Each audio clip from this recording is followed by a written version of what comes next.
Okay, APUSH learners, we're going to finish up period 1 of APUSH today with a discussion on the Columbian Exchange, and then we're ready to move into period 2, the next phase of American history, and put a wrap on this first early beginning period.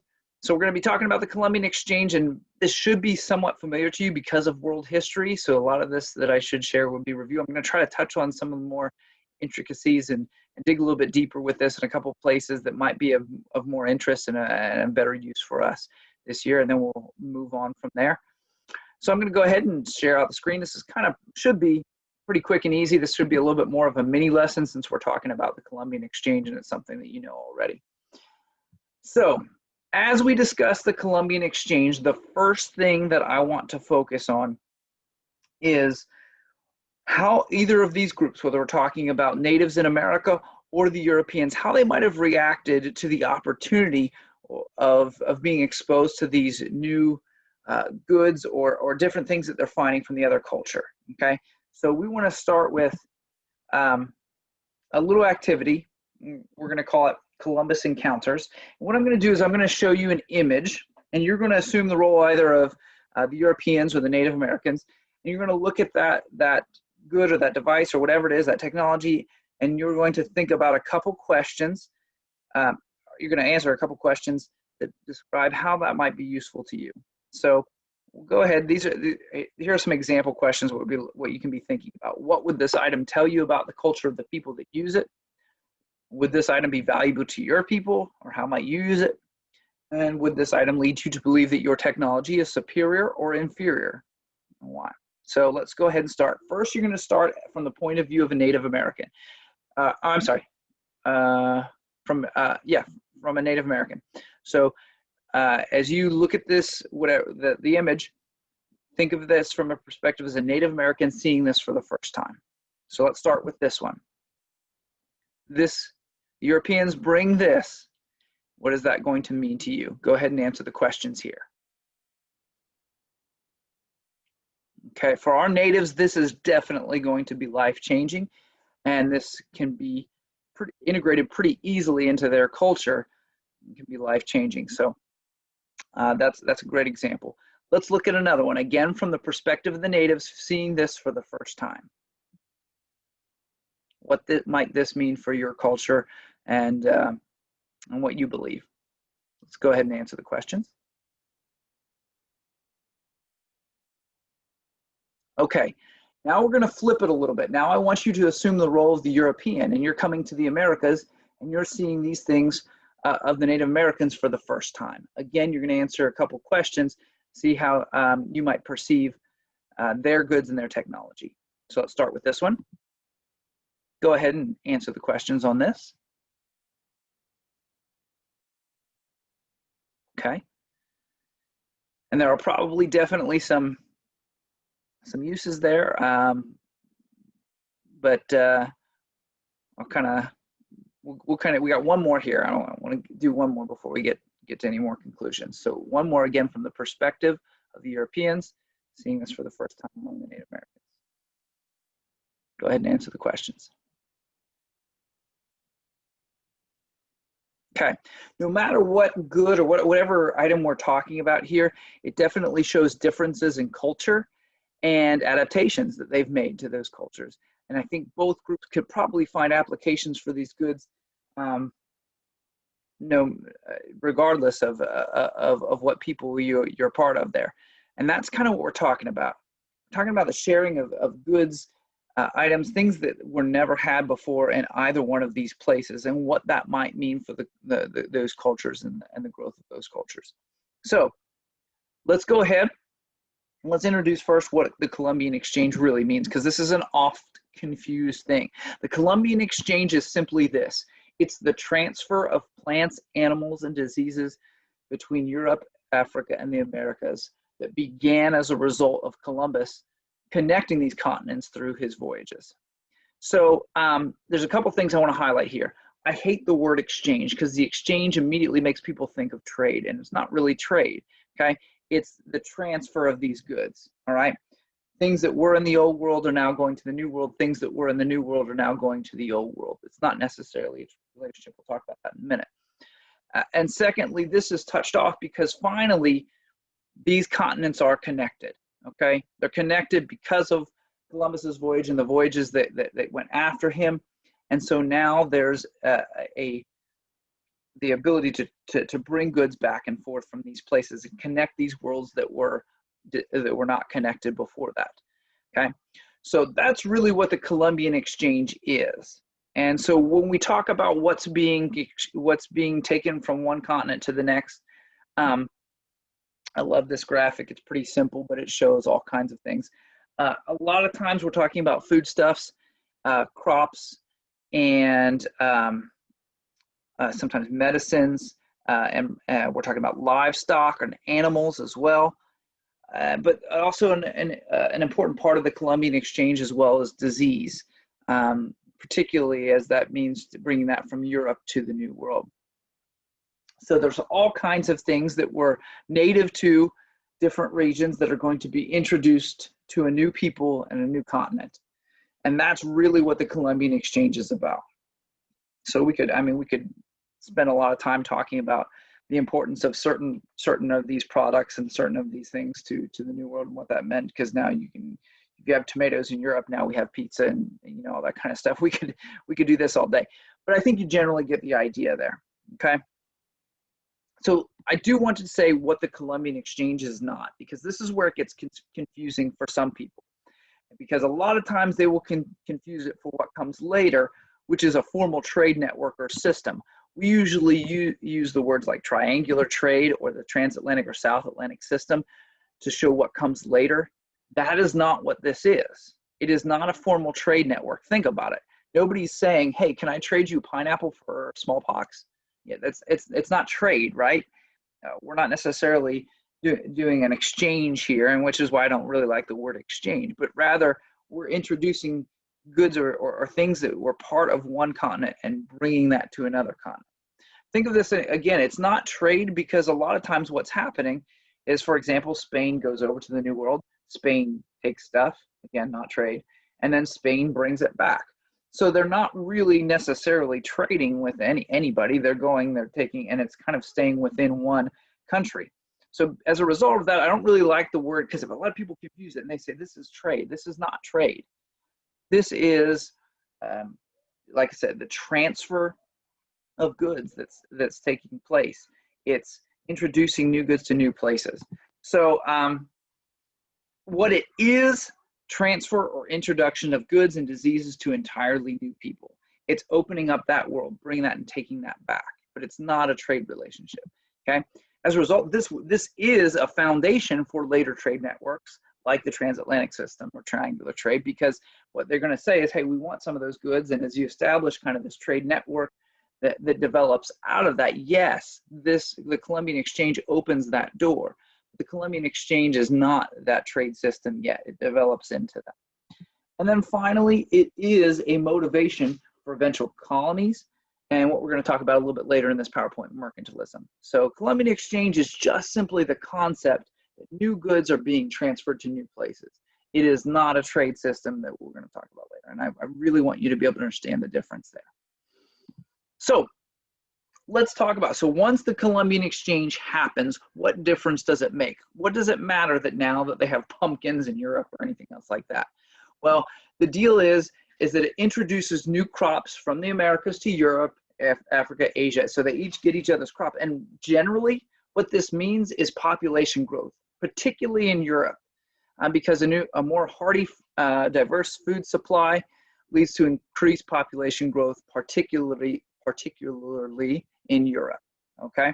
So generally we're talking about sharing of foodstuffs when we talk about the Columbian exchange, and that means healthier diets, healthier people, and population growth.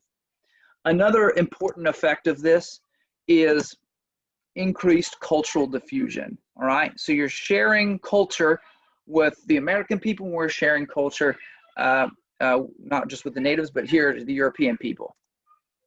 So Europeans are influenced by Native American foods and farming styles, methods, cooking styles, music, culture that does take hold in Europe, right? And as we talk about here, what's happening, we can list all kinds of effects that European culture has then on on the Americas, but spread of European languages, of course, the spread of Christianity and the missionary work that's going on. So we have got massive cultural diffusion that's happening as a result of the Columbian exchange as well. Finally, we've got the combination of new products and ideas that will promote economic growth in Europe. So they bring back some of the things that they found. They bring back new ideas, whether it's technology from the Indians or whatever, and they bring that to Europe, and all of a sudden this kind of combines with this market revolution that we've talked about that's taking place in Europe, and it creates more economic growth, more trade opportunities, more interest in technology. All of that is just fed by a new source of resources and technology and knowledge. And so those three things are really huge. Cultural diffusion, population growth, and then economic growth as a result of this. All of this is gaining huge momentum towards colonization, because the more profitable this relationship between the two sides of the Atlantic becomes, the more that countries will want to exploit that. So now what that means is colonization. It starts with Spanish colonization, and it's going to increase European interest in the Americas. French established colonies in Canada. We've got the English and the Dutch. Everybody's coming. And so this is going to kind of usher in the colonial era and where we're headed from here.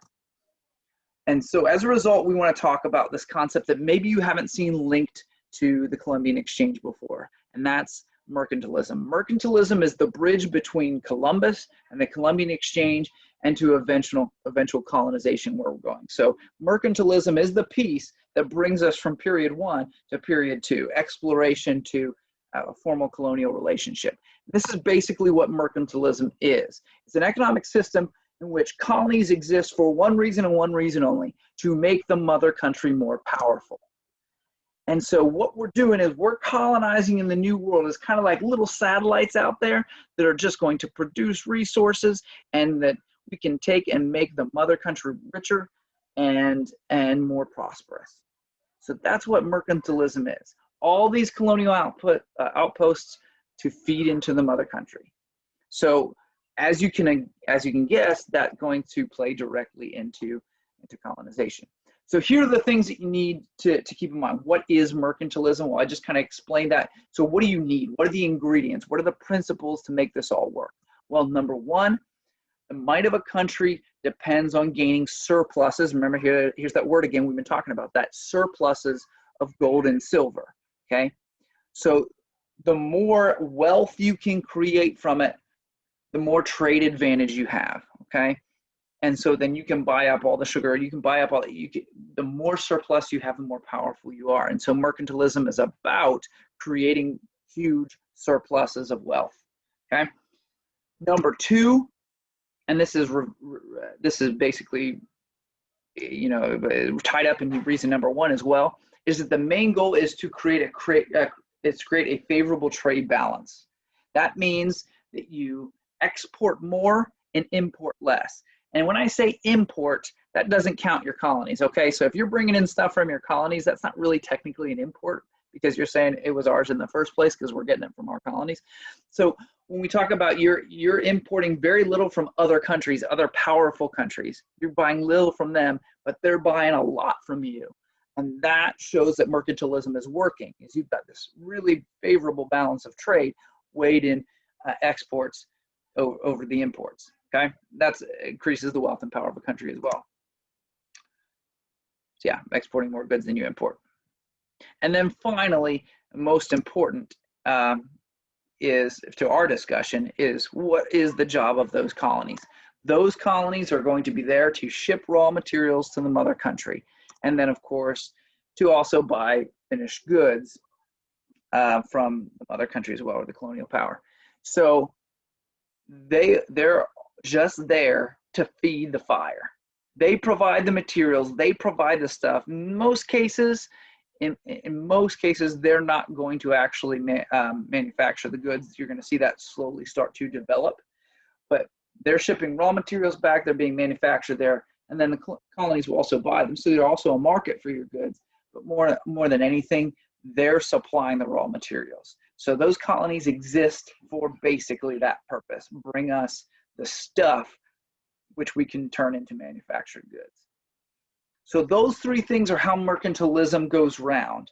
You need that trade balance, you need the colonies producing raw goods, and then essentially the whole thing that goes on is you're trying to create a surplus of wealth. So this is what bridges that gap between Columbian exchange and now the creation of colonies. Is you've got these goods, you've got these raw materials, you've got these resources, an opportunity to create a surplus, to become a manufacturing powerhouse, but you have to go colonize to do that. You have to stake your claim on the new land in order to make this thing work. And so that's Columbian exchange, mercantilism, colonization, all working together in one fold there. So here's a good example. Beaver. We're going to take beaver pelts. You get them there in the colonies. Beavers running all over the place. Shoot them. There you go. Send those pelts back in their raw material form.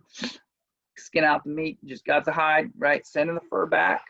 In the home country, they take them, craft them into a hat. So I'm not quite sure how one makes a hat out of a beaver pelt, so I'm just going, but we'll assume that it's a very exact science, I'm sure. So in the home country, they create the hat out of that, and now you use that in your own. I mean, people want the hats within their own country, so that's marketing to your own country. You're going to sell those hats to other countries because, oh, look at those fine beaver fur pelt hat thingies that they've got. We're going to sell them to other countries. They want them. And then you're also going to sell them back to the colonies because the colonies aren't actually manufacturing them. They're just sending all the pelts back to you. So it creates all those markets for your goods. That's mercantilism at its best.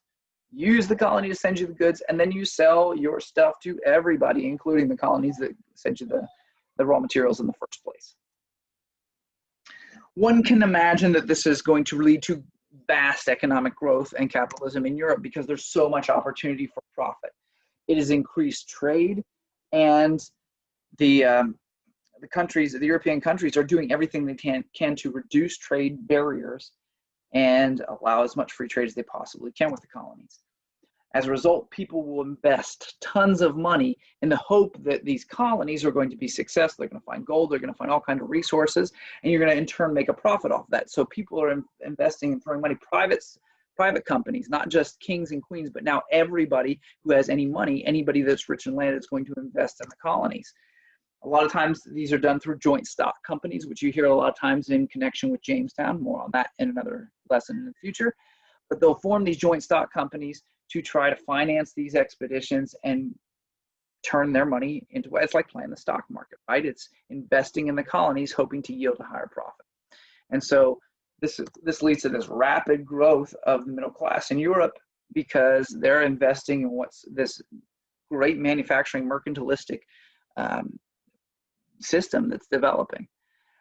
So growth of capitalism, great interest in the colonies and growing the colonies and taking advantage of their resource. Now we have the foundation for what's going to begin the Americas because there's an economic interest and there's a financial interest in their organization and growth. So that takes us through, okay? That's the Columbian exchange and mercantilism and how that all kind of goes around. I know that was rather quick. Hopefully I explained it well for you. This is the end of period one and begins period two, which is that colonization period. And really this discussion today is meant to bridge that gap one to the next. So having done so and having arrived at the end of period one, we've got it. We've covered everything from pre-Columbian Native Americans to Columbus's voyage to the Spanish explorers that are going to follow that, and now what that renewed exchange, the Columbian exchange and this mercantilistic system that's developing that are going to bring us and usher in that colonial period. Having finished that, I need you to, and for today, what you're going to do is you're going to log on to the AP classroom, and in your class, you're going to find that I've assigned a personal progress check, or the PPC, for Unit 1. I'm going to ask you several multiple choice questions you're going to go through. This is a graded assignment only in the fact that you are participating and working on it, okay? So I want you to complete it and complete it on time. I want you to do the absolute best that you can. If you miss every question, which I hope is not the case, but if you miss miss some questions, don't sweat it. What I really need you to do is go through it and make it your best effort. And then when you miss questions, I need you to go back to it and I need you to figure it out. With the multiple choice in the on the AP test, a lot of people find that it takes kind of a learning curve to learn how to think the way that the AP test thinks. So it's really important when we're looking at multiple choice questions that you go back and you find the answers that are correct, and you find out why they were correct and why that was, or why they believe that was a better answer than the one that you chose. Okay, so that's kind of a part of the process is improving is, hey, do I know about period one? So yeah, that's the raw facts, but I also, do I know how and what they're asking about and what they're trying to get to? That's part of learning as well. So do that progress check. I can't remember how many questions is it off the top of my head, but please make sure you block out plenty of time, at least a half an hour or so. I think there's probably enough that if you leave time, there's no writing in this one. I think it's all multiple choice, and you can go through there and really approach it as if you were approaching a test. Use the same kind of tactics and really do a good job with that. Okay, so that's it for today. That's it for period one. Again, if you have questions, please don't hesitate to ask, because we're kind of put a pin in this, put a bookmark on it. We're going to do all of period two, and then we'll test after that. We'll test period one and period two together, since period one's pretty short. So if there are things that you don't understand, now's the time to ask. Other than that, hopefully you'll do well with that personal progress check, and we'll see you next time. So we'll get out of this, and good luck with it, and have a great day.